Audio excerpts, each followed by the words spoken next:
How we doing today, YouTube? It's Watch Display here. Thank you for joining me for another review. Today we are going to be doing a review of the 36mm Rolex Datejust. This one is going to be on the Jubilee bracelet with the hidden photo over clasp, and it's with the white stick dial. And I'm gonna tell you why 36mm Rolex is coming back into style, and I mean it 100%.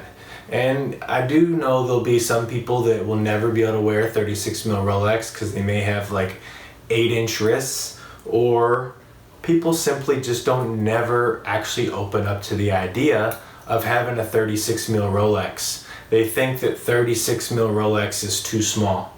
I actually have a 6 3/4 inch wrist, and I happen to think that 36mm Rolex, vintage and modern, look very respectable and professional on the wrist. And I will tell you, if you're interested in either the Rolex Datejust or the Rolex Datejust, that what bracelet you get can add a little bit more presence on the wrist. The least amount of presence is going to be the Jubilee.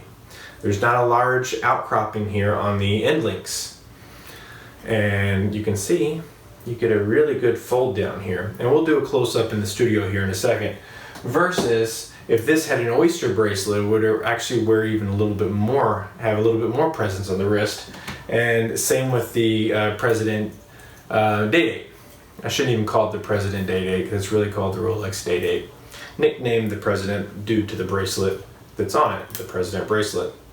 But I'm going to show you in the studio why 36mm Rolex is coming back into style. Stay tuned. And all right, everyone, thanks for joining me. Just for a size comparison, we do have a 40mm Rolex, modern Rolex too, with the super case, Submariner Bluesy. We have a 36mm Rolex Datejust on a Jubilee bracelet, and we have a Rolex Datejust on a solid gold President bracelet. And I'm going to show you really quickly why a 36mm Rolex is just perfect. I mean, look at this. If you look at the outstretch of outcropping of both lugs, you're going to see these 36mm Datejusts actually have a really long lug span for their actual size of 36 millimeters.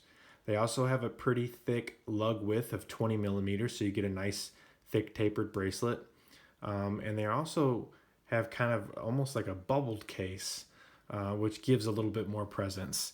And then you're also going to see this second lug right here, or second center link, is stationary. So you're actually getting a little bit more presence than you actually expect once this is on the wrist.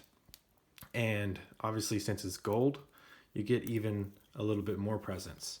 Now I'm going to show you, and remember my wrist size is 6, and let's actually take this. Gold scratches so easily. I always pull this in the center so the clasp isn't rubbing on the back of the case. I can't actually secure this one because I do have this one sized for my wife's wrist. Remember, I have a 6 3/4 inch wrist, but I will pull it down so you see. Now, why is that too small? I mean, at the end of the day, it's going to come down to personal preference, but I think this is a very classy way to wear Rolex. And I do have a 6 3/4 inch wrist, so close to 7 inches. And I can see how people that wear larger sports watches all the time, this might seem super small. I started out with my first Rolex was a 36mm. This is, way back in the day. And then I got to the point where I wouldn't even wear 36mm anymore. Like, it wasn't even thought of. I wore all the way up to 32, and I've even owned some 44s, depending on how the lug width is. I mean, the lug to lug.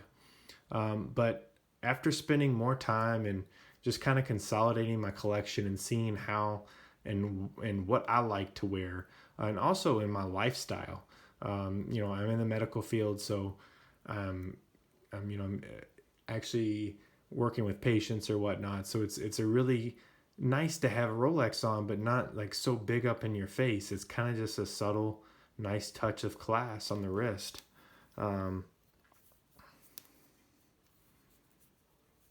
Take this one off. Sorry, like I said, I have it sized for the wife's.